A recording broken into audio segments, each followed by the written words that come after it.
Frères et sœurs, nous voici donc rassemblés ce soir pour commémorer l'institution de l'Eucharistie comme le sacrement de la Pâque nouvelle.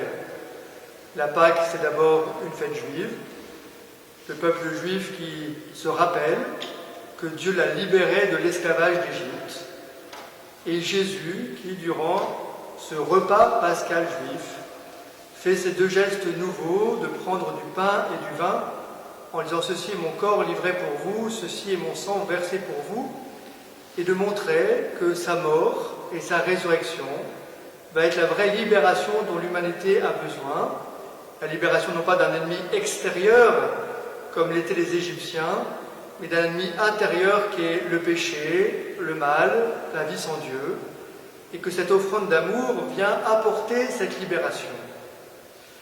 On parle de l'Eucharistie comme l'accomplissement de la Pâque nouvelle, comme ce qui mène à son terme, ce qui était déjà initié dans la sortie d'Égypte. Mais ce qui marque dans les textes que nous avons entendus, c'est l'importance qui est accordée à la transmission, à la tradition. L'important, c'est de rappeler ce que Dieu a fait aux générations qui suivent, de le transmettre de génération en génération. Si vous alliez relire l'ensemble des prescriptions sur la Pâque dans le livre de l'Exode, au chapitre 12 et 13, vous verriez comment c'est un point extrêmement important où Moïse donne au peuple les prescriptions de la Pâque et en disant « Lorsque ton fils te verra faire ces prescriptions, il te demandera « Mais pourquoi tous ces rites ?» Et tu pourras lui expliquer que si on prend de l'agneau, du pain sans levain, des herbes amères, si ce repas est tout à fait unique et particulier dans l'année, c'est pour se rappeler qu'en son temps, Dieu est venu chercher son peuple, esclave en Égypte, sous l'oppression et qu'il l'a sauvé. Et cette importance de la transmission, on la retrouve de la même manière dans le Nouveau Testament et dans l'Eucharistie. Vous avez entendu que saint Paul dit « Je vous ai transmis ce que j'ai moi-même reçu de la tradition qui vient du Seigneur. Le Seigneur a pris du pain et du vin, il l'a consacré comme son corps et son sang. » Et cette dimension de transmission, elle apparaît dans l'Évangile lorsque Jésus dit « Faites cela en mémoire de moi. Réitérez cet acte, transmettez-le. » Et de fait, lorsque vous, parents, vous emmenez vos enfants à l'Eucharistie, et que les enfants voient ce morceau de pain et cette coupe de vin sur l'autel, ils vous interrogent en disant « Mais qu'est-ce que c'est que ce pain et ce vin ?» Et vous pouvez leur expliquer, leur rappeler qu'il y a 2000 ans, il y a un homme, Jésus, qui a donné sa vie pour nous d'un amour parfait et d'une offrande parfaite. Faire mémoire, se rappeler, transmettre les œuvres de Dieu. C'est un point absolument capital, parce que, d'une part, cela peut nous inviter à mesurer tous ceux qui nous ont transmis ces merveilles. Par exemple, nous qui habitons en 2020, on peut penser à toute la chaîne des générations qui ont vécu de la foi, tous les prêtres qui l'ont transmis, siècle après siècle, génération après génération, et qui fait que nous aussi, nous pouvons en vivre. Nous sommes tributaires de cette chaîne, et nous mesurons d'emblée que c'est aussi notre mission aujourd'hui de continuer à transmettre, chacun à sa place, dans les familles, dans le monde amical, et même dans la société, bien sûr nous comme prêtres, de transmettre ces merveilles que Dieu a fait pour nous, pour que nous n'oublions pas qu'un jour, l'homme Jésus, le Fils de Dieu, est mort pour chacun d'entre nous. Cette dimension de la transmission, elle est très importante pour notre foi, parce qu'elle nous montre que notre foi n'est pas une idée, une théorie sur Dieu, fût-elle pertinente, mais qu'elle rappelle des actions de Dieu dans l'histoire, des événements. Un événement, par principe, on ne peut pas l'inventer. Une théorie sur le monde, on peut imaginer qu'elle naisse à différents endroits de la planète par des personnes qui cogitent et qui arrivent à la même théorie scientifique ou à la même compréhension du monde qui l'entoure. Mais un événement, si on ne le rapporte pas, on ne peut pas le connaître. Si on ne nous explique pas qu'il y a eu une première ou une deuxième guerre mondiale lorsqu'on est à l'école primaire ou au collège, jamais on le saura. La transmission, c'est de transmettre des événements de l'histoire que nous ne connaissons pas si on ne les transmet pas, et des événements qui sont importants pour vivre aujourd'hui. Nous savons que nous vivons fort de toute l'histoire de l'humanité et que notre manière d'essayer de vivre bien aussi est portée par toute cette histoire des hommes, avec les bons moments et les mauvais moments, par lequel l'humanité essaye de grandir en sagesse et de chercher ce qui construit vraiment. De manière encore plus fondamentale, nous vivons de cet événement unique de Dieu qui a rejoint son peuple, qui l'a libéré de l'esclavage d'Égypte et qui l'a libéré du péché, et dont nous ne voulons pas oublier cet événement-là, qui est toujours agissant en chacun de nous. Lorsqu'on transmet aux générations suivantes cet événement, c'est pour dire qu'il est tellement extraordinaire que vous aussi, vous avez besoin de cet amour, vous devez en vivre et vous pouvez vous appuyer sur lui.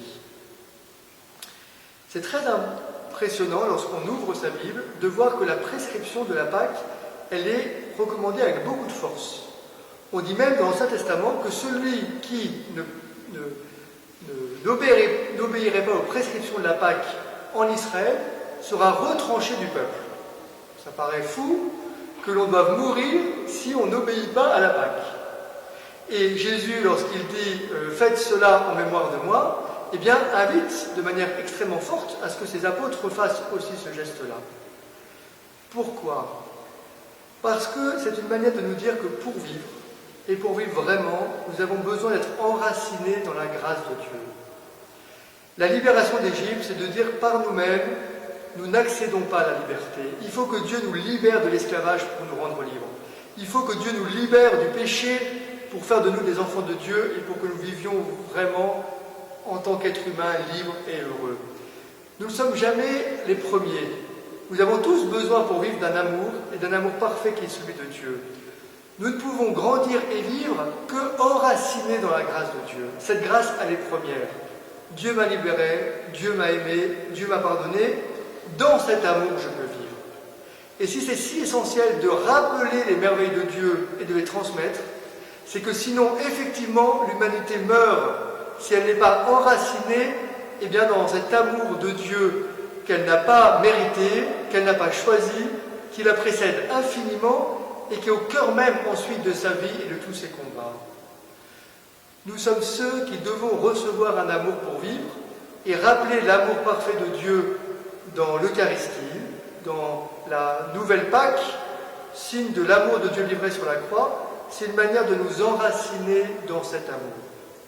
C'est un point extrêmement important, parce que vous savez que c'est pour cette raison que l'Église encourage le baptême des tout-petits, en disant ce tout-petit, même s'il n'est pas encore pécheur, il a besoin d'être baigné dans la grâce de Dieu pour grandir et pour vivre. S'il compte juste sur ses forces à lui, ou sur vous, les forces de ses parents, vous ne permettrez pas qu'il puisse vivre pleinement, totalement épanoui, heureux, s'accomplissant. Il a besoin d'un amour encore plus fondamental qu'il précède, qui est celui de l'amour de Dieu. Dans le baptême, on dit cela. Baptiser un nouveau-né, c'est de dire, je veux que cette grâce accompagne mon enfant du début jusqu'à la fin. Faire mémoire ainsi de l'Eucharistie, c'est de dire que seuls nous n'y arrivons pas, que comme dit Jésus, sans moi vous ne pouvez rien faire. Nous voulons sans cesse nous replonger dans un amour qui nous précède et qui est là, pour repartir de l'avant. Aujourd'hui, cette année, l'Eucharistie prend vraiment un ton particulier. Cette fête du Jeudi Saint a un caractère tout à fait spécifique, parce que alors même que nous fêtons l'Eucharistie, nous n'allons pas pouvoir communier pour une bonne partie d'entre nous. Alors que nous célébrons ce corps et ce sang livrés du Christ, nous ne pourrons pas recevoir l'hostie consacrée.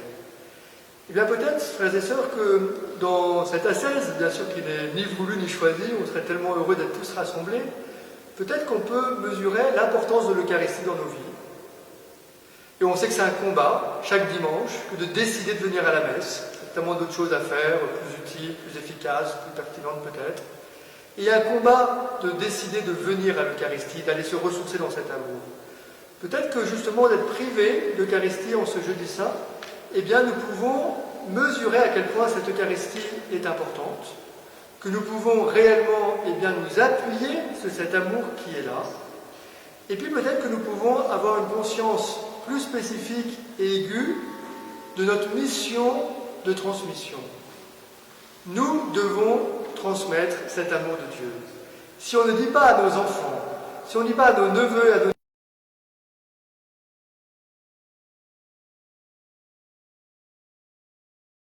que Dieu nous a libérés, eh bien ils ne pourront pas le savoir.